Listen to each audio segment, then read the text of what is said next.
tarde, bem-vindos a mais um episódio do Mundos e Fundos, o podcast da 60 Degrees. Comigo, como habitualmente, está aqui o Ruben. E penso que, como habitualmente, também vamos temos aqui começar um novo com desafio. Um novo jogo. Na semana passada tivemos aqui o jogo da forca com a vitória para o Nuno, ou seja, no nosso desafio mensal o Nuno encontra-se na frente com 2 pontos contra 1 apenas da minha parte, e esta semana temos um jogo em que temos aqui diferentes números e que a soma de 3 diferentes números das opções que temos e que podem ser repetidos tem que somar 30. Mas são todos impares, basicamente. E são todos números ímpares. Portanto, tem que somar 3 impares e dar um par. somar 3 números ímpares que dê 30. A soma tem que dar 30. Portanto, vamos ver isto.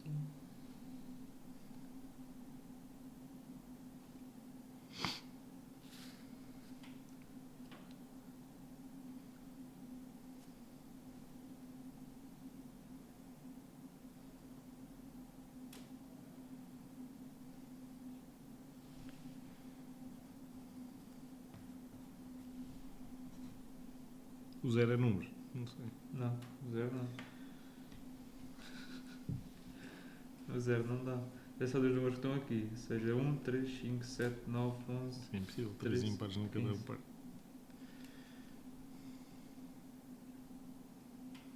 Então,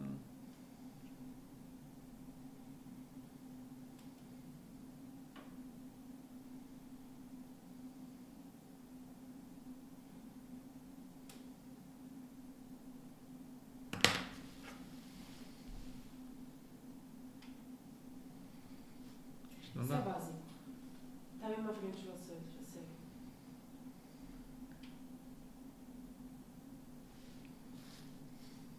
Da frente do nosso olho.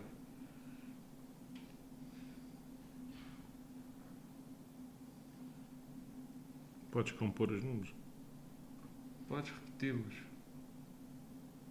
Ah, Está bem, mas mesmo assim, está sempre impares no fim.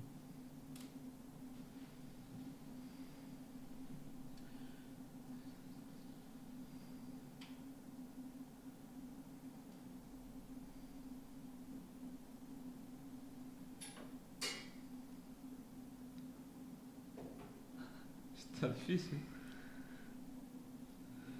Está a terminar. Temos aqui um desafio à altura. Supostamente seria algo muito óbvio, mas não podemos repetir os números.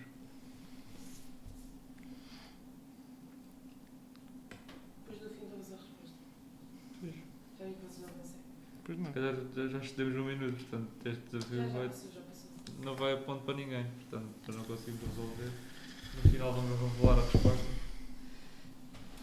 E passando assim agora ao nosso tema da semana. Esta semana iremos abordar um tema relacionado com juros. A sociedade portuguesa, os portugueses gostam muito de receber juros e têm sempre aquele ditado que gostam de receber dinheiro mensalmente, e sempre como aplicaram, as pessoas mais antigas sempre aplicaram o dinheiro em bancos e tinham sempre aquela premissa de receber bons juros.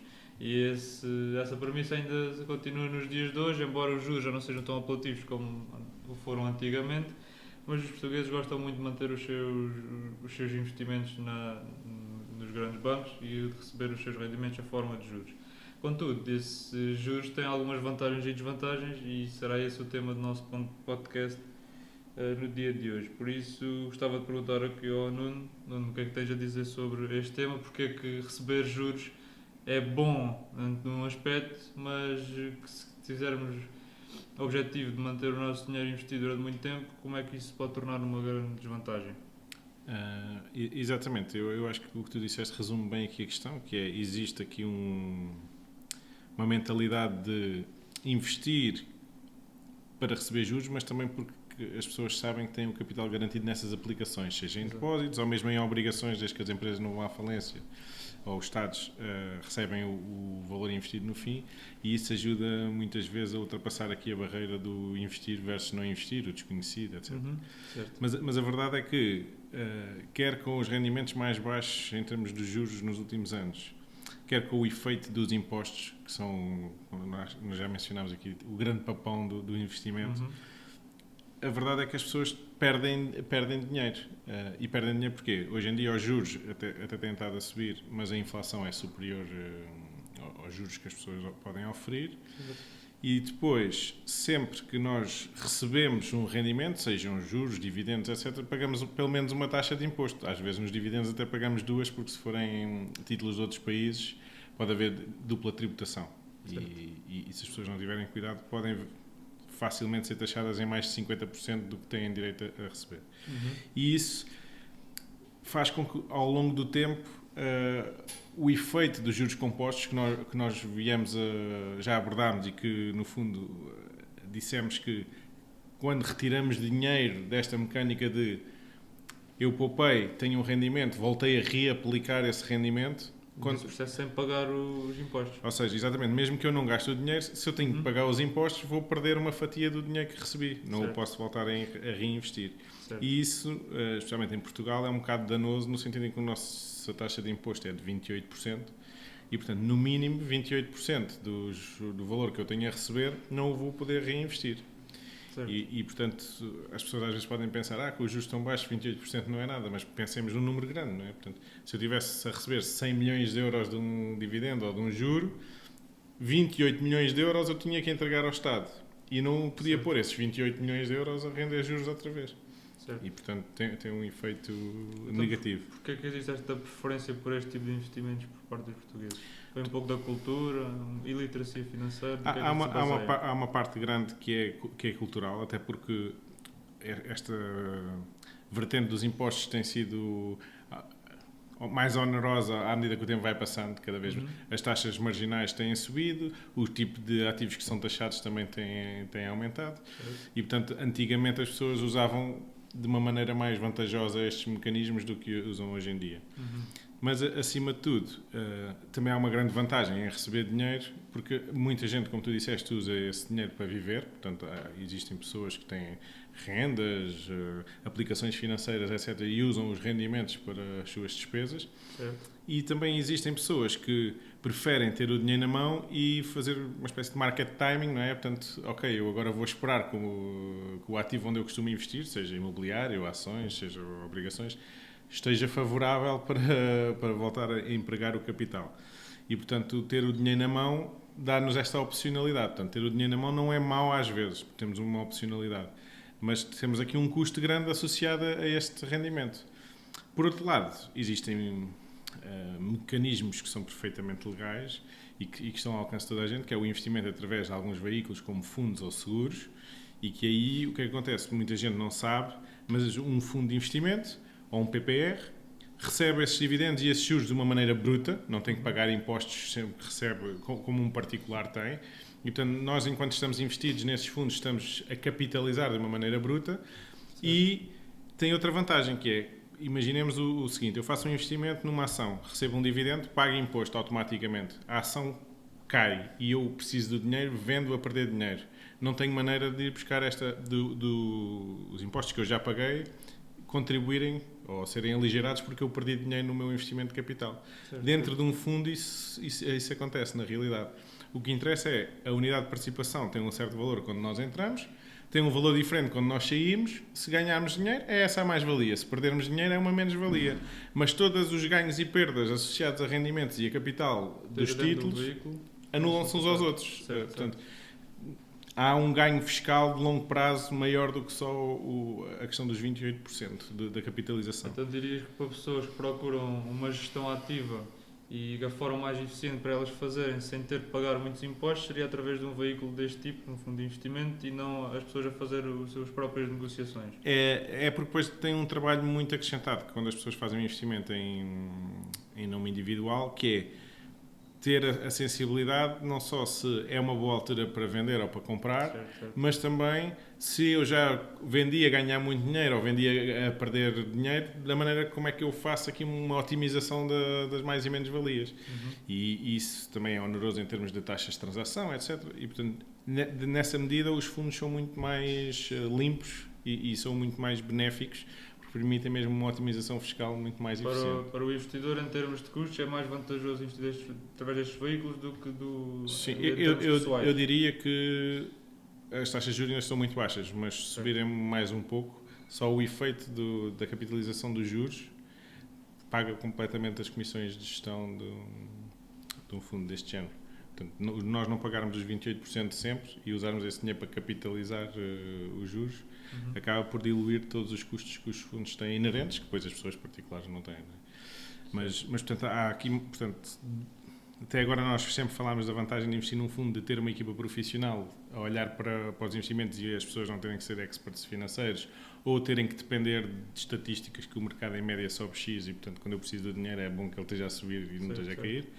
Mas ainda há outra vertente que é a otimização fiscal, que é, com estes veículos nós conseguimos mesmo poupar nos impostos que estamos a pagar e não pagar impostos tendo perdido dinheiro, que é uma das características do investimento em nome individual que pode acontecer. Ao investir através deste fundo, seja eu investido durante 10 anos ou 20 anos, se eu só fizer uma compra ou várias compras e o vender tudo de uma vez, só pagarei impostos sobre uma vez, não é? Sim. Enquanto se estiver a fazer, se tiver os meus próprios investimentos, fazer as minhas transações anualmente, 2 em 2 anos, com diversos produtos financeiros, cada vez que compro e vendo, respectivamente, tenho que pagar impostos. E se receberes dividendos e cupons das obrigações, também tens que pagar impostos. Certo, então seria a ser muito mais eficiente em termos fiscais procurar este tipo de produtos financeiros. Sim, especialmente depois se associarmos isso à componente que é PPR, que é eu nas mais e menos valias normais em nome individual pago 28% e se não for uma mais-valia enorme no curto prazo, porque hoje em dia até há uma taxa que majora isso, que na realidade é se nós fizermos mais do que um certo rendimento, e creio que são 70 mil euros num ano, somado do salário mais os rendimentos de capitais de curto prazo, os rendimentos de capitais de curto prazo são taxados à nossa taxa marginal de IRS e não a 28%, que ainda é uma taxa mais gravosa. Mas, portanto, assumindo os 28%, se nós fizermos um investimento de longo prazo via PPR, podemos ir até uma taxa mínima de 8% de impostos sobre as mais-valias. E isso, além deste efeito todo de capitalização de juros que houve durante este tempo, consigo ainda ir buscar uma taxa marginal de imposto mais baixa. Acaba por ser uma poupança fiscal, efetivamente. É muito significativo, as pessoas têm pouca noção porque as pessoas que constituíram PBRs com base nesta poupança fiscal ainda não estão em idade de resgatar. Portanto, o que acontecia aqui quando os PPRs surgiram nos anos 90, a maior parte das pessoas investia porque tinha um benefício à entrada muito elevado. E depois esses benefícios foram diminuindo e, portanto, hoje ainda é um grande motivador de entregas nos PPRs, mas entregas até cerca de 2 mil euros por pessoa por ano. Mas para investimentos maiores o grande benefício é, à saída, em vez de ser taxado a 28%, sou taxado só a 8%. E, portanto, a diferença é enorme. Numa rentabilidade de 10%, imaginemos, um abdica de 2,8%, o outro abdica só de 0,8%, de 2,8%, sim, exatamente, 2,8% dos 10 pontos percentuais. Em grandes montantes acaba por fazer muita diferença faz muita na diferença. geração de riqueza das pessoas. Portanto, através, se calhar, destes investimentos de poupança, seriam os mais indicados para quem quer constituir riqueza com foco no longo prazo. Sim. Porque simplifica a gestão, simplifica os custos, baixa, em média, eu acredito que tem custos mais baixos do que o investimento direto e fiscalmente, então, tem um benefício acrescentado de investir mesmo num fundo de investimento e ainda mais num PPR. Pronto. Ficam assim as nossas dicas de poupança no episódio de hoje. Se calhar, agora, antes de terminarmos este episódio, se calhar passar aqui uma breve nota sobre o que é que foram os mercados na semana passada e o que é que vamos ter de novidades para esta nova semana. Portanto, o que nós falámos no último episódio é que esperávamos um aumento da volatilidade, pelo menos, e se o mercado não descesse, que foi realmente o que aconteceu, desde o pico desceu ligeiramente, por causa destes resultados que têm estado a ser comunicados das grandes empresas. Das grandes empresas tecnológicas, que tinha sido um dos focos da nossa análise por causa de estarem numa onda de despedimentos que não acontecia há muitos anos, só o Facebook, a Meta, que tem o Facebook, surpreendeu pela positiva. Portanto, mesmo outras empresas que anunciaram grandes novidades, como foi o caso da Microsoft de incorporar o ChatGPT no motor de busca deles, não teve uma valorização muito grande, apesar do Google ter uma queda muito grande associada a esse efeito.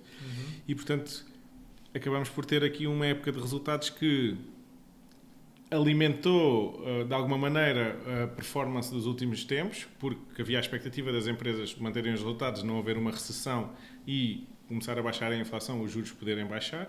Certo. E neste momento o que é que aconteceu? Os resultados das empresas foram no mínimo cinzentos, que é, não houve Não houve grandes surpresas. nem grandes surpresas, nem a comunicação das expectativas para o próximo ano não são assim demasiado otimistas por parte de... Também este cenário de incerteza também ajuda. Pronto, nesse exatamente. sentido. E agora, temos tido dados da performance da economia como um todo nos Estados Unidos bastante robustos na parte do emprego, que põem em causa a capacidade da Reserva Federal ou a vontade da Reserva Federal baixar as taxas de juros caso os números da inflação não caiam rapidamente. E nesse sentido, durante esta semana vamos ter a comunicação da leitura da inflação do mês passado e isso vai ser um dado importante para o mercado interpretar o que é que podem ser a margem de manobra da Reserva Federal para combater a inflação ou estimular a economia. E acho que vai trazer volatilidade de novo, para cima ou para baixo, portanto os mercados vão entrar neste ciclo de euforia que é há boas notícias, vão subir rapidamente, há más notícias, vão cair rapidamente e portanto temos que navegar à vista. Tem sido imensa nos últimos tempos à pala desta incerteza. Sim, é uma constante. Porquê? Porque como há uma percepção que o ciclo económico está a mudar, as pessoas querem adaptar-se, mas os investidores acabam por ter aqui um problema, especialmente os investidores profissionais, em que têm que manter os seus veículos de investimento dentro de certas regras, que é, precisam de estar investidos, mas querem gerir da melhor maneira o dinheiro dos seus investidores e, portanto, tendem a tentar adaptar-se rapidamente às novas circunstâncias e muitas vezes os movimentos são exagerados por causa disso, que é muita gente Trazem está à muito espera de volume uma ao mercado. notícia e de repente entram todos ao mesmo tempo para um lado ou para o outro. E isso traz falsas leituras, digamos assim. Então, se calhar ficávamos assim neste episódio do podcast e vemos na próxima semana.